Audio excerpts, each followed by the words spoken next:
ಹಣಕಾಸು ಸಚಿವೆ ನಿರ್ಮಲಾ ಸೀತಾರಾಮನ್ ಫೆಬ್ರವರಿ 1 ಗುರುವಾರ 2024-25ನೇ ಸಾಲಿನ ಬಜೆಟ್ ಮಂಡಿಸಲಿದ್ದಾರೆ. ಈ ಮಧ್ಯಂತರ ಬಜೆಟ್ ಮೇಲೆ ಅನೇಕ ನಿರೀಕ್ಷೆಗಳಿವೆ. ಹಾಗೆ ಕೇಂದ್ರ ಸರ್ಕಾರ ಕೂಡ ಕೆಲವೊಂದು ಅಂಶಗಳ ಮೇಲೆ ತನ್ನ ಗಮನವನ್ನ ಕೇಂದ್ರೀಕರಿಸಿದೆ. ಅದರಲ್ಲಿ ಮಹಿಳೆಯರು, ಬಡವರು, ಯುವಕರು, ರೈತರು ಮತ್ತು ಬುಡಕಟ್ಟು ಜನಾಂಗಕ್ಕೆ ಪ್ರಾತಿನಿಧ್ಯ ನೀಡೋದಕ್ಕೆ ಸಿದ್ಧತೆ ನಡೀತಾ ಇದೆ. ಇನ್ನೇನು ಲೋಕಸಭಾ ಎಲೆಕ್ಷನ್ ಕೂಡ ಇರೋ ಕಾರಣ ಚುನಾವಣಾ ದೃಷ್ಟಿಯಿಂದ ಕೂಡ ಈ ಬಾರಿಯ ಬಜೆಟ್ ಹೆಚ್ಚು ಕುತೂಹಲಕ್ಕೆ ಕಾರಣ.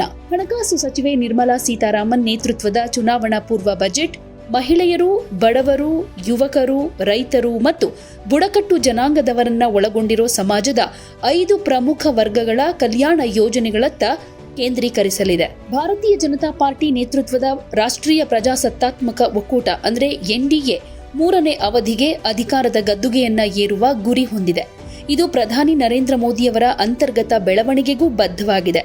ಇದೇ ಕಾರಣಕ್ಕೆ ಈ ಸಾಮಾಜಿಕ ಅಂಶಗಳನ್ನ ಗುರಿ ಮಾಡಿಕೊಂಡು ಅಸ್ತಿತ್ವದಲ್ಲಿರೋ ಯೋಜನೆಗಳ ಹಂಚಿಕೆಯನ್ನ ಹೆಚ್ಚು ಮಾಡೋ ಸಾಧ್ಯತೆ ಇದೆ ಅಂತ ಮೂಲಗಳು ತಿಳಿಸಿವೆ. ಸಮಾಜದ ಈ ವರ್ಗಗಳಿಗಾಗಿ ಮಾಡಲಾದ ಯೋಜನೆಗಳಿಗೆ ಬಜೆಟ್ನಲ್ಲಿ ಒತ್ತು ನೀಡಲಾಗುತ್ತೆ ಅಂತ ನಿರೀಕ್ಷಿಸಲಾಗಿದೆ. ಉದಾಹರಣೆಗೆ ಯುವ ಜನರ ಆಕಾಂಕ್ಷೆಗಳನ್ನ ಪರಿಹರಿಸುವ ಶಿಕ್ಷಣ ಮತ್ತು ಕೌಶಲ್ಯ ಅಭಿವೃದ್ಧಿಯತ್ತ ವಿಶೇಷ ಗಮನ ಹರಿಸಲಾಗುತ್ತೆ ಅಂತ ಅಧಿಕಾರಿಗಳು ತಿಳಿಸಿದ್ದಾರೆ. ಕೇಂದ್ರ ಬಜೆಟ್ 2024ರ ಪ್ರಮುಖ ಕಲ್ಯಾಣ ಯೋಜನೆಗಳು ಹಾಗೆ 2023-24ರ ಆರ್ಥಿಕ ವರ್ಷಕ್ಕೆ 1.2 ಲಕ್ಷ ಕೋಟಿಗಿಂತ ಹೆಚ್ಚಿನ ಬಜೆಟ್ ಹಂಚಿಕೆಯಾಗಲಿದೆ. ಶಾಲಾ ಶಿಕ್ಷಣ ಮತ್ತು ಸಾಕ್ಷರತೆ ಹಾಗೆ ಉನ್ನತ ಶಿಕ್ಷಣವನ್ನ ನಿರ್ವಹಿಸೋ 2 ಇಲಾಖೆಗಳು ಹೈಲೈಟ್ ಆಗಿವೆ. ಫೆಬ್ರವರಿ 1ರಂದು ನಿರ್ಮಲಾ ಸೀತಾರಾಮನ್ ಅವರ ಬಜೆಟ್ ಭಾಷಣದಲ್ಲಿ ಮಹಿಳಾ ಕಲ್ಯಾಣಕ್ಕೆ ಒತ್ತು ನೀಡೋದು ಹಾಗೆ ಮಹಿಳಾ ನೇತೃತ್ವದ ಅಭಿವೃದ್ಧಿಗೆ ಪೂರಕವಾಗಿರುತ್ತೆ.